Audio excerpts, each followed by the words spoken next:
Autumn for Black Tree, written and read by Oliver Tonic. This is a completed novella, read as a series. Enjoy the story from here on, or start from the beginning with the first episode. And now, back to the tale. Episode 12, The Sour Throne. Paxiss had been watching her stepfather's routine all day. He had worked with his men on several trade plans for neighboring cities and worked out in order of priority the list of assignments Kaporia had given him to take care of before the ball.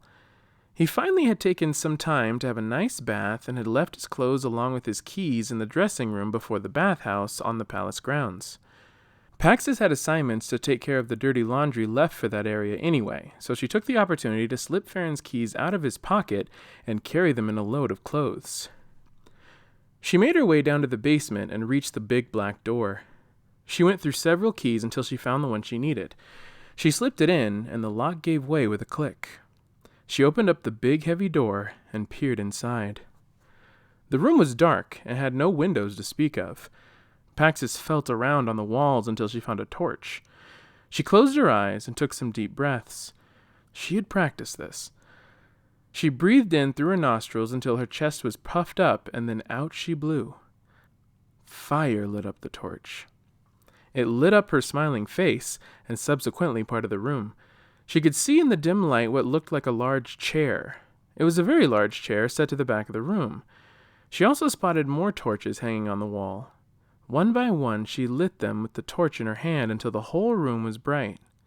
In the full light she could see that it was more than a chair. It was a throne. It occurred to her that she never did see the king sitting on a throne. When villagers or other visitors came, he often stood next to the queen while they addressed them. But here, in this dark, dank room, was his missing throne. The wall it sat against wasn't stone. Instead, it was made of dirt. It was a mound of dirt. The room was strange. It was as though it was partially finished and built out of the foundation of the castle. The dirt was the same dirt the structure was built on top of.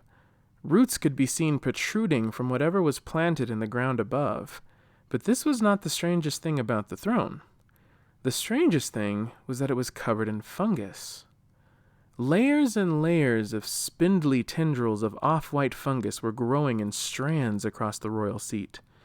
They snaked across the back, the base, and the armrests of the throne and made their way into the dirt behind it. The string of it braided in and out of the dirt, creating a strange web that decorated the dirt walls of the room. Paxiss was put off by the look of it. Something about it gave her a creeping feeling. But she had another idea. She got close to the white threads and sniffed them. They stank. They were like a sickly buttermilk smell mixed with wet dog. She crinkled her nose and coughed. She closed her eyes, exhaled, and took a big whiff. Something in the back of her brain pinged. She moved away from the throne and began to sniff the dirt. She could still smell it very strong. She found a section of the dirt wall that you couldn't see the fungus on. She could smell it there too. She followed it to the part of the room where the stone wall began. She smelled what was like granite. She frowned. She took a moment and then concentrated. The pinging in her brain seemed to reverberate back to her as she took another whiff.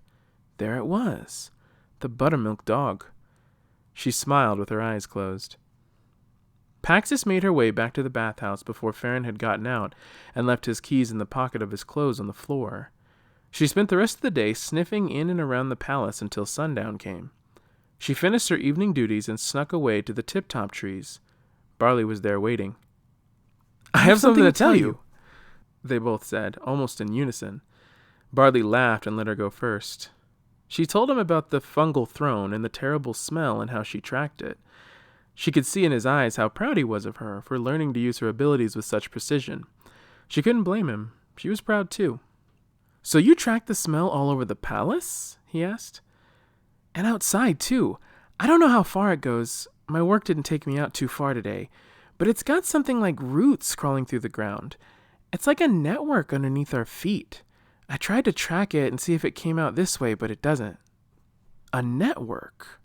Barley had his fingers draped over his chin while his pointer finger tapped his cheek. So what's your thing? she asked. Huh?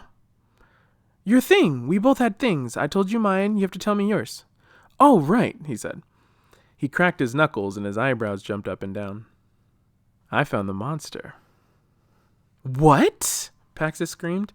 Come on, you didn't doubt me, did you? Just shut up and tell me. Barley told her all about the beetle monster, the vapor, and how it essentially ate an entire farm.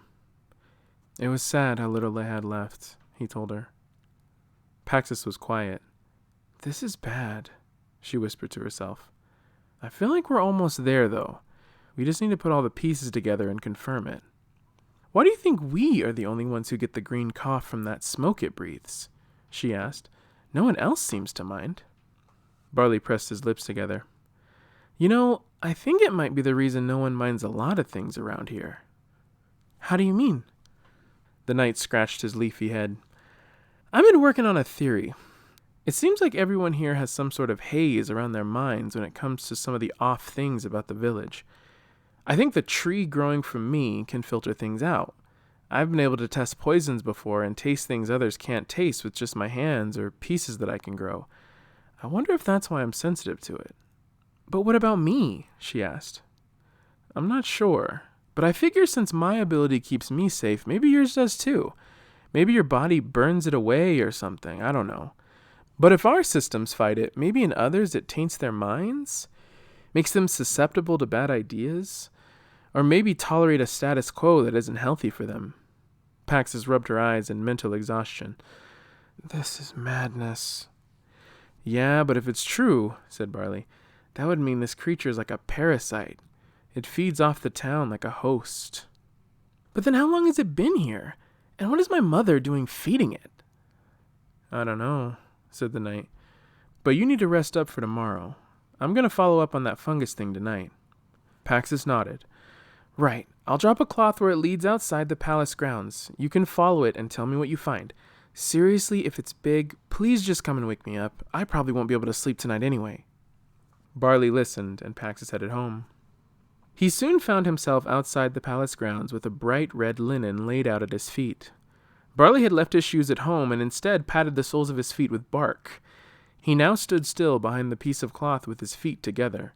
Slowly he grew small cleats on the bottoms of his feet that seeped into the ground like roots. They searched for a moment before they located the sour fungus. She was right. It was like a network. Something like veins in a body were all through the ground. Barley took another step and found more. The sensors on his feet worked like taste buds, only perceptive in a slightly different way. With each footfall, he could taste the sour buttermilk and wet dog smell that Paxiss had told him about. It was going to be a long night. A few hours later, Paxiss awoke in the dark to knocking on her window. It was a gentle knocking this time. She knew it wasn't the king's soldiers. She sat up on her bed and peered outside to see the soft eyes of her knight. Hey, he whispered, what was the first thing your mother had you do when you had to start growing the Pelodia shrooms? The first thing? Paxiss rubbed her eyes and yawned. I had to plant a mushroom scarecrow in the ground? Why? Barley laughed and looked down, shaking his head. Paxiss cocked her head. What? Hey guys, it's Oliver. Thank you so much for coming to my little corner of the internet to give me a listen. Give me a like if you enjoyed and subscribe if you want to hear more of this and any of my other stories. This entire novel is free along with all my stories on this channel. But if you'd like to support me, I have a Patreon now. Your donations go a long way in helping me perform, write, and produce. I'll have weekly episodes up until all 18 parts of the story are fully released. So stay tuned.